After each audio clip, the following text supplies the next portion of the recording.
Aujourd'hui, je vais vous apprendre comment vendre n'importe quoi à n'importe qui et à n'importe quel moment. Quand il s'agit de la vente, il y a plusieurs techniques et plusieurs façons de faire.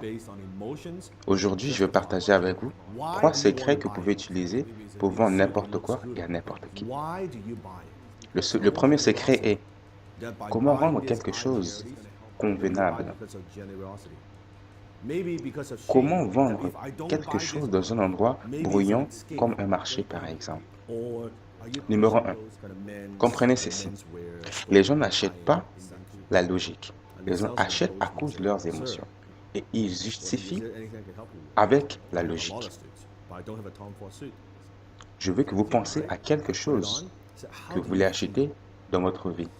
Ça peut être une voiture, ça peut être une maison, ça peut être n'importe quoi. Je veux juste que vous ayez l'image de cette chose. Une fois que vous ayez l'image de cette chose en tête, je veux que vous vous posez cette question.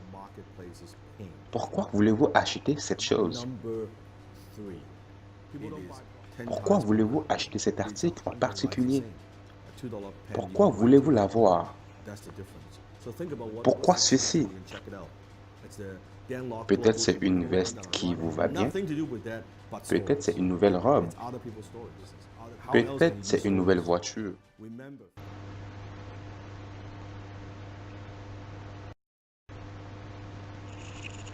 Je me rappelle une fois, j'étais à Harry Rosen, qui est un magasin d'habits pour hommes très connu à Vancouver.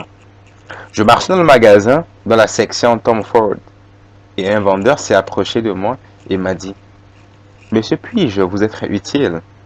J'ai répondu « Non, je fais juste un tour. » Il m'a dit Rendez-moi un service, mettez cette veste. » À ce moment-là, je n'avais aucune veste de Tom Ford. J'avais beaucoup de vestes, mais pas de veste Tom Ford. Il m'a dit Faites-moi une faveur, mettez cette veste. J'ai dit d'accord, j'ai mis la veste. Puis il me dit Comment vous vous sentez? J'ai répondu Je me sens bien. Il me dit Ok, essayez celui-ci aussi. Mettez ce smoking. J'ai dit d'accord, c'est très bien. Et là, il dit Oh, c'est beau. Il me dit Monsieur, êtes-vous fan de James Bond? Je lui ai répondu Qui n'est pas fan de James Bond? Tout le monde l'est. Et là, il me dit Cette veste et ce smoking a le même design que celui que James Bond portait dans Casino Royale. Vous savez, cette scène quand il jouait, je me suis dit, merde, c'est très intéressant. Et avant que vous le sachiez, j'ai acheté les 2 vestes et ça m'a coûté beaucoup d'argent. Et quand vous repensez à cela, qu'est-ce que j'ai acheté? J'ai acheté l'émotion. Qu'est-ce que j'ai acheté? J'ai acheté l'émotion. Quand j'ai porté le smoking, je me suis senti bien, comme un fan de James Bond. Même si logiquement, bien sûr, je sais que je ne suis pas James Bond, mais émotionnellement, ça m'a pris. C'est quand même cool de porter le smoking de James Bond. Puis, il m'a vendu cette maudite chemise et les boutons, les manchettes et tout le lot qui vient avec. C'est ce que je vous parlais. Les gens achètent par émotion et justifient avec la logique. Vous avez compris cela? Ne mettez pas en avant votre produit, ne mettez pas en avant votre service. Ne mettez pas en avant les caractéristiques ou les bénéfices. Pensez aux boutons émotionnels que vous pouvez déclencher.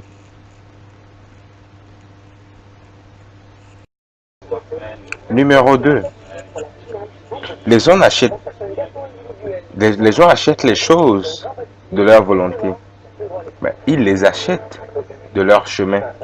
C'est-à-dire, souvent, les gens achètent les choses, soit parce qu'ils ont des problèmes à résoudre, ou bien soit c'est pour s'évader. Les gens l'achètent, pas les perceuses, parce qu'ils veulent percer. Ils veulent acheter les perceuses pour creuser un trou. Alors, qu'est-ce que vous les aidez à résoudre? C'est quoi ce problème? Qu'est-ce que vous désiriez comprendre? J'ai toujours dit, le montant d'argent que vous faites est une proportion de combien vous avez compris votre marché. Donc, vous devrez comprendre la douleur des gens et comment vous pouvez les aider à surmonter. Pensez à cela. Numéro 2.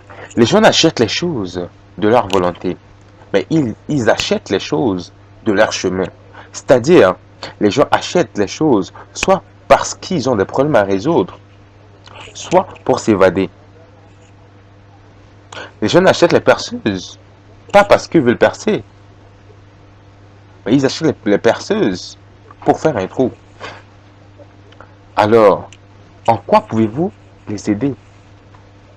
Qu'est-ce que vous pouvez les aider à résoudre? C'est quoi le problème? Qu'est-ce que vous devriez comprendre? J'ai toujours dit, le montant d'argent que vous faites est une proportion de combien vous avez compris votre marché. Donc, vous devriez comprendre la douleur des gens et comment vous pouvez les aider à surmonter tout cela. Numéro 3. Les jeunes achètent les caractéristiques et les avantages. Ils achètent l'histoire.